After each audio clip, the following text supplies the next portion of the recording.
Elizabeth I expected her portrait painters to make her appear young, beautiful, and commanding, even when she was in her 60s. The Renaissance queen needed to be understood as capable of running the British nation, especially as a woman. On the other hand, Salvador Dalí, the Spanish leader of the Surrealist movement, hoped for portraits that would demonstrate his playfulness and eccentricities. He had to live up to his reputation as an avant-garde artist. Now, these two examples show us that a portrait is a visual biography. A portrait reveals more than just what someone looks like. It conveys something about the essence of a person's character. Portraits also reveal how people are embedded in their historical moment, which means that portraits express personal and communal identities. Clothing, body language, and backdrop all become idioms that speak to gender, race, and class, as well as to personal obsessions and longings. At the same time, it's the artist, the photographer or the painter, who decides what background and bodily features to highlight or to downplay in any given portrait. And so there's an exchange and interplay between the artist and his subject. At another level, a writer who wants to create a portrait essay must understand that any depiction of another person, whether famous or just a regular family member, is also a depiction of the writer himself. In this way, we come to understand that any portrait is as much a reflection of the maker as it is a reflection of the sitter. So let's start a discussion of the dynamic between the portrait artist and his subject by talking about two visual portraits. Both of these portraits were produced in the same year, 1789, and each one fits the conventions of what are called Enlightenment portraits, meaning pictures of men, and occasionally women, who epitomized 18th century ideals of reason and sensibility. Enlightenment portraits display people's capacities for reason and sensibility by incorporating symbols of education, the arts, and the sciences. And their subjects demonstrate civility and good taste in the clothes they wear and in the scenes in which they appear. The Enlightenment portrait also embeds a fundamental idea of progress, that by exercising a rational mind and exciting an empathetic heart, humans and society are endlessly perfectible. The first Enlightenment portrait we'll examine is a famous painting of Benjamin Franklin. It was commissioned by the American Philosophical Society, and the artist, Charles Willson Peale, completed it the year before Franklin died, at age 84, in 1790. By the time Peale undertook this assignment, Franklin was in a great deal of pain and mostly bedridden. He was so weak, he could only sit up for about 15 minutes at a time, so Peale had to finish it by culling out details from another portrait he'd made years earlier. This painting, then, is the final portrait of Franklin while he was still alive, and its Enlightenment symbolism is fitting for a man of his intelligence, ingenuity, and national reputation. Peale wanted to elevate his subject while at the same time making him seem accessible, like a regular guy. So rather than setting Franklin before Grecian pillars or placing him at the Constitutional Convention, Peale shows Franklin at his own desk, wearing a blue smoking jacket and leaning back in a chair, looking into the distance as if mulling over a great thought or two. By depicting Franklin in his own domestic space, Peale makes him approachable, like his pseudonym, Richard Saunders, from the wildly popular Poor Richard's Almanac. At the same time, Peale also surrounds his subject with more elevated symbols. In the foreground is a quill and inkwell to represent Franklin as a much-beloved author. The manuscript in front of him is Franklin's experiments and observations on electricity, for which he won a medal from the Royal Society of London. In addition, Franklin holds the prototype of a lightning rod that he developed, and he is wearing a pair of bifocals that are also of his own invention. So in short, all of these details show how Peale wanted to highlight his subject as a man of science. And yet, this man is also larger than life. Through the window is a bolt of lightning, a symbol that reinforces Franklin's work on electricity, but that also gives him mythic status. In this way, Franklin becomes a kind of American Zeus, harnessing the power of the sky to preside over law, order, and justice.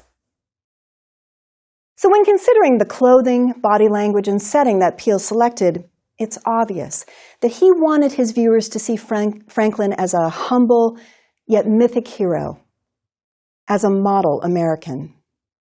Peale's image fits with our collective national investment in Ben Franklin as a founding father whose rags to riches story is part and parcel of our collective consciousness. For though Franklin was the son of a Boston candle and soap maker, he became the only statesman to sign all three of our country's founding documents: the Declaration of Independence, the Constitution, and the Treaty of Paris. Franklin himself noted in the opening of his autobiography that he had emerged from the poverty and obscurity in which he was born and bred to a state of affluence and some degree of reputation in the world, and thus readers might find his decisions and actions fit to be imitated. Franklin saw his life as something of a model, and Peale wanted to portray him as someone worth listening to and learning from. Now, Franklin and Peale both could take for granted Franklin's built-in ethos or credibility as an educated statesman, a well-known writer, and a man of means. And so it's no real surprise that the Peale portrait became a visual archetype of a man of reason, a man of virtue, and a man who has attained the American dream. With this in mind, let's look at another Enlightenment portrait produced the very same year. It's the frontispiece of an autobiography by a former slave named Olaudah Equiano. This book went through 9 editions and gained an international audience. Equiano was brought from Africa to Virginia and eventually was owned by a Quaker named Robert King. Upon gaining his freedom, Equiano moved to England, where he became an abolitionist. And Equiano's autobiography stirred up support for the Slave Trade Act of 1807, which ended the African slave trade in Great Britain and its colonies. Now, very few accounts of the lives of African slaves existed at this time, and the ones that did were usually recorded by whites. That Equiano wrote and published his own autobiography is significant. The title alone demonstrates how unusual it was for a former slave to be literate, much less an author.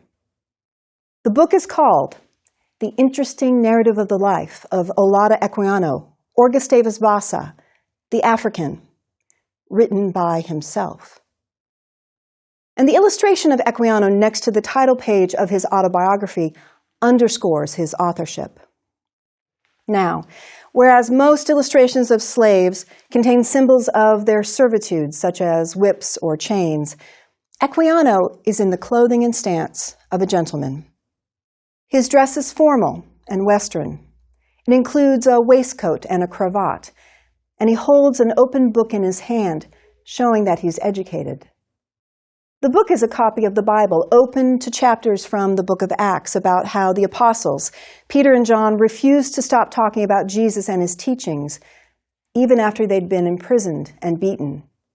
And so Equiano appears to his viewers as a cultured human being, not a second-class citizen, and clearly, he plans to talk openly and honestly about the evils of slavery, no matter what anyone else might say or do to him. Maybe the most revolutionary thing about this portrait is how Equiano stares directly out at the viewer. This breaks the conventions of 18th century portraiture that typically presented women, children, slaves, and servants as passive in their facial expressions. Equiano's gaze is steady, his look confident. This man isn't just a survivor. He's taking the horrific experiences of being kidnapped, tortured, and enslaved, and mounting an argument to get rid of slavery. Equiano's gaze also does something more. It implicates white readers in their stereotypes about Africans and slaves. His steady, assertive gaze makes it clear that Africans such as Equiano are every bit as intelligent and refined as other Enlightenment men. And so Equiano's portrait insists on his humanity. And if viewers recognize his humanity through these codes of Enlightenment portraiture, then they might have to accept that slavery is unethical, particularly since it was based on the principle that Africans weren't fully human. In this way, Equiano's portrait appropriates and inhabits the visual symbolism of other Enlightenment portraits, such as, well, Ben Franklin's. And his strategy of adopting the formulaic elements of standard 18th century portraits actually transforms the genre. Equiano and his anonymous portrait maker expand the visual language of Western authorship to include racial minorities.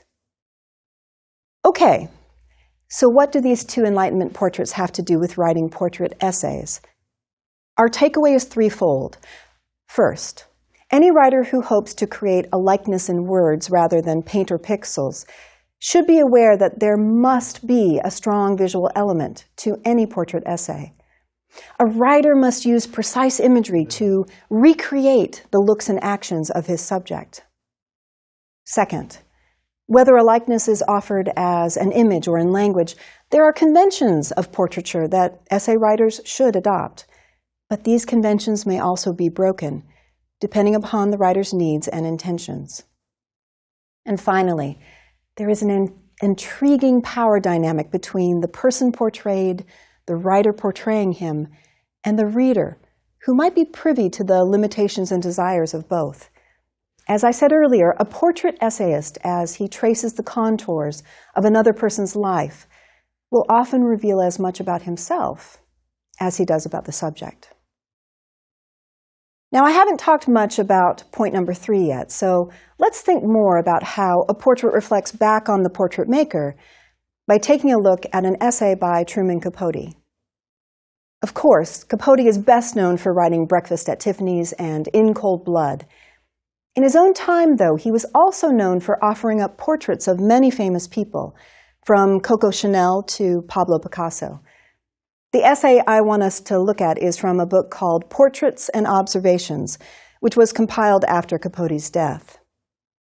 In this particular portrait essay, his subject is the actress Elizabeth Taylor, who was famous for her multiple marriages, her beauty, and her extensive collection of sparkly jewelry.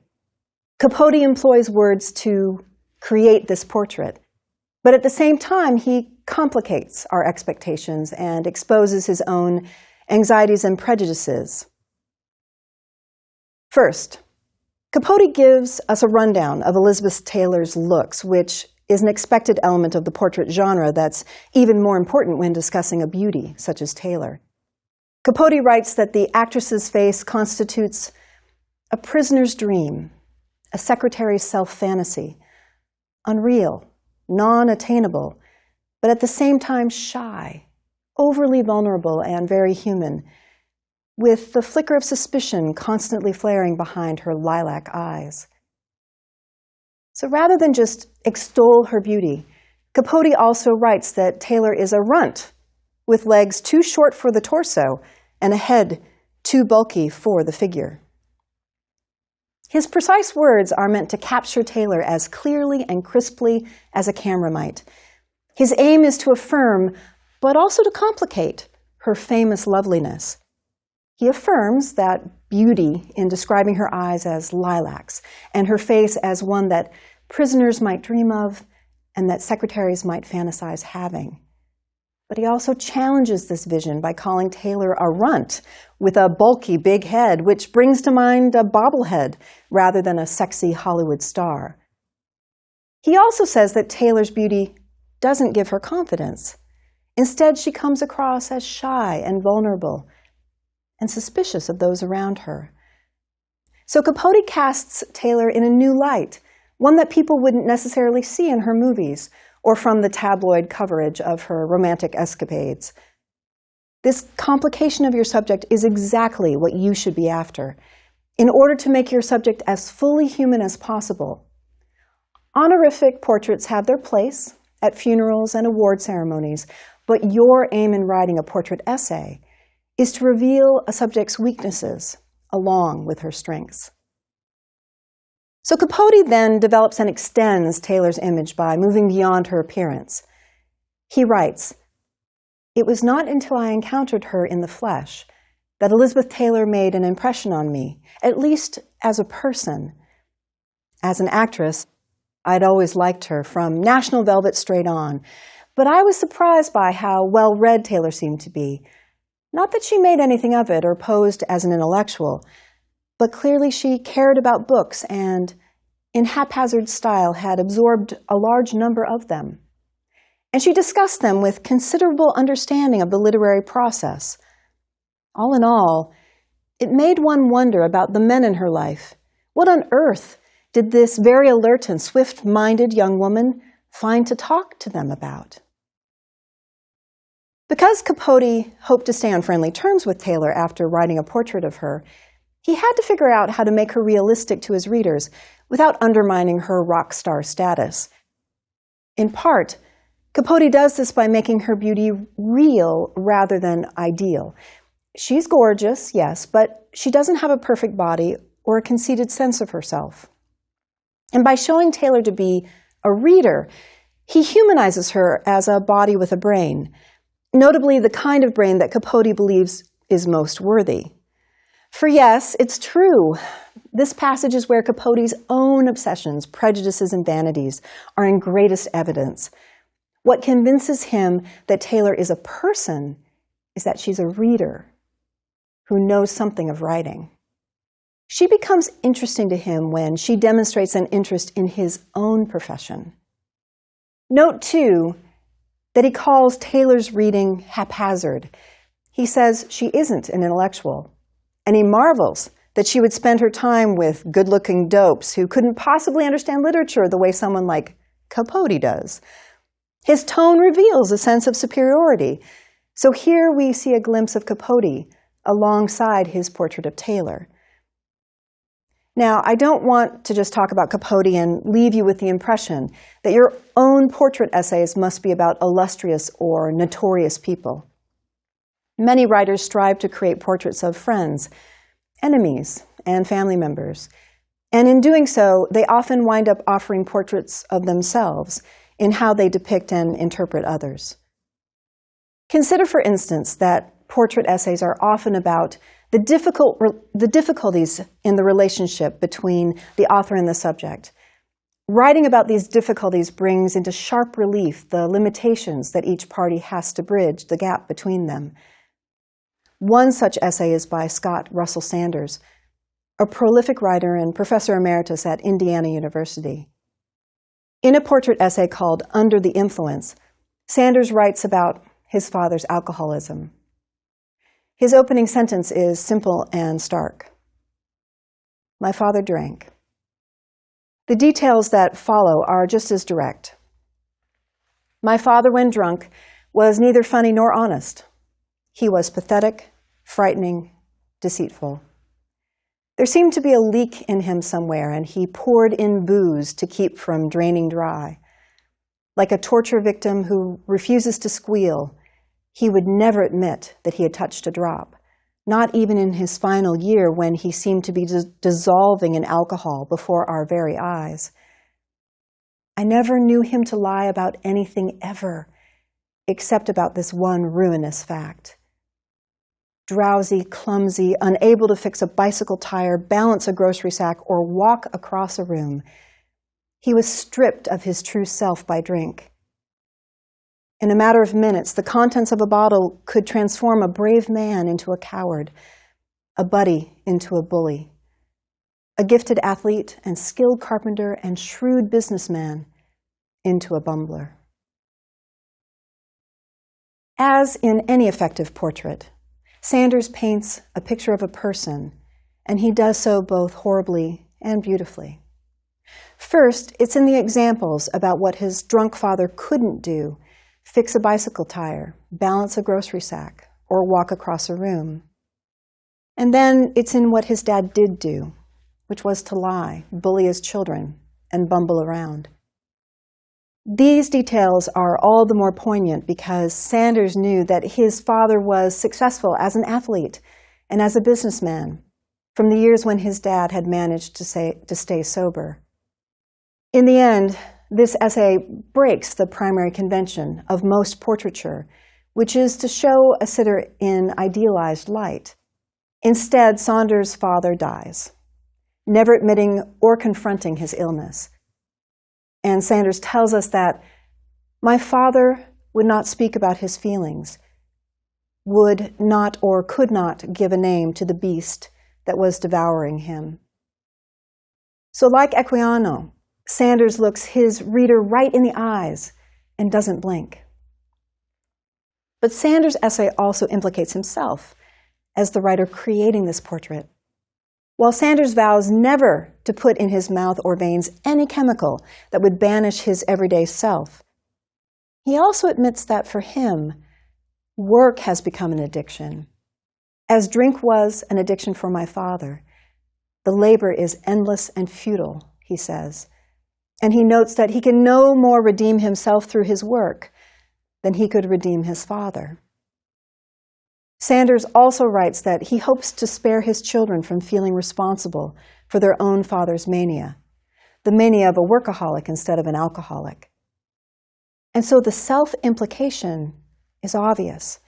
Sanders owns his particular addiction, and he wields it. The raw honesty of Sanders' essay makes it hard to look at his father, or at him, too closely, since the portraits of each are as gritty and sharp as the photograph of a murder victim. The double portrait of a helpless father and helpless son also brings to the fore a reader's own helplessness over whatever she may feel compelled to drink, eat, take, or do. The last two sentences of the essay show Sanders drinking a glass of wine or a bottle of beer just once a week, carefully listening for the turning of a key in his brain. In this final move, the reader realizes that she too listens for the key in her own brain as she obsessively drinks cup after cup of coffee, cleans her refrigerator or her toilets, runs 10 miles, checks to make sure that her baby is still breathing, and spell checks her emails. Whatever the compulsion, Sanders' image of that key turning in the brain makes the portrait double back on the reader. And that makes this portrait essay more unsettling than revealing, more real than ideal. So to conclude, let me offer you a writing exercise that will allow you to play around with developing your own portrait essay. Put simply, this exercise asks that you create a short graphic essay based on the life of another person. The aim is to capture your subject visually, emotionally, and psychologically. Now, if you have some artistic skill, I imagine that this exercise will feel a bit less intimidating. But hear me now, stick figures are just fine. It's worth doing this exercise even with stick figures because it's useful for thinking about how sequence and design affect your readers in a portrait essay. And this is particularly useful when you're trying to portray the workings of a mind other than your own. Now, before I give you this exercise, let me briefly discuss the graphic narrative form. Graphic narratives have circulated in one form or another ever since comics were published as standalone books. The genre came about from a passion among 19th century readers for illustrated stories. Examples include Sir John Tenniel's famous drawings for Lewis Carroll's Alice's Adventures in Wonderland, and the illustrations by many different artists in Charles Dickens' novels.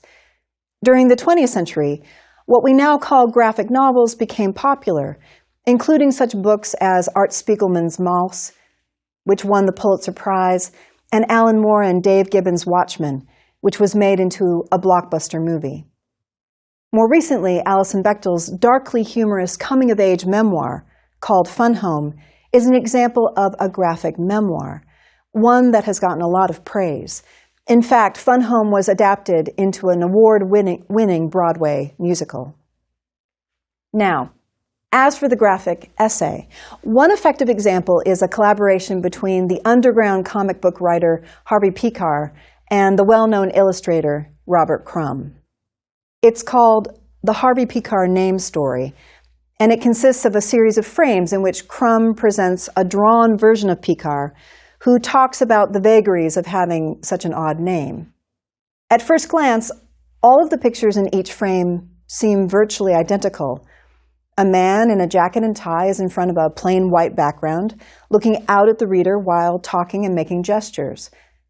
But there are a number of frames with no dialogue bubbles at all, and no movement. In these silent frames, Harvey Pekar gives the reader a series of subtle looks that are charged with ironic possibilities. What emerges is a back and forth between the words of Pekar, spoken as direct dialogue, and the grammar of his facial expressions and body language. And so the feelings conveyed in the silent frames of this graphic essay become a way of inviting the reader to go back and reread the visual language of Pekar's body, even when he's talking. This allows us to understand that while Pekar says one thing, sometimes his body says something else. Both underscore Pekar's complicated relationship to his very odd name. And so this dual reading of words and images also complicates the reader's view of Pekar. Okay, back to the exercise. I ask that you write a graphic essay that will reveal something about the person you wish to capture in a word portrait. First, draft a short essay about your chosen person. It should be brief, a micro-essay, meaning no more than 750 words. Make sure you describe what the person looks like and sounds like, as well as how he or she talks, gestures, and moves. Also think about why you're drawn to this individual, why you want to write about the person in the first place, and what it is about this person that is distinctive, that makes him or her unlike anyone else on earth. Next, I want you to take on the identity of the person you're writing about. So rewrite your short essay and put it in the first person, as if you're actually Whoopi Goldberg or William Shakespeare or your Aunt Mildred or that childhood bully, Joe Brickhouse.